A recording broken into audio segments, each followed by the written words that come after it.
D. Devaraja Arasu ಅವರ 109ನೇ ಜನ್ಮದಿನಾಚರಣೆಯ ಸಂದರ್ಭದಲ್ಲಿ ಪ್ರಜಾಪಿತ ಬ್ರಹ್ಮಕುಮಾರಿ ಈಶ್ವರಿ ವಿಶ್ವವಿದ್ಯಾಲಯದ ಬ್ರಹ್ಮಕುಮಾರಿ ಅವರು ತಹಶೀಲ್ದಾರ್ ಭರತ್ ರಾಜ್ ಕೆ.ಎನ್. ಅವರಿಗೆ ಹಾಗೂ ಮುಖ್ಯ ಅತಿಥಿಗಳಿಗೆ ರಾಖಿ ಕಟ್ಟುವುದರ ಮೂಲಕ ರಕ್ಷಾಬಂಧನ ಆಚರಿಸಿದರು.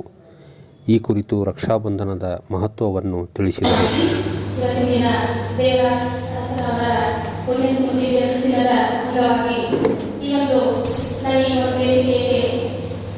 ಆಗಮಿಸಿದ್ದೇವೆ. ಅಣ್ಣನವರಿಗೆ, ತಹಸೀಲ್ದಾರ್ ಅವರಿಗೆ ಹಾಗೂ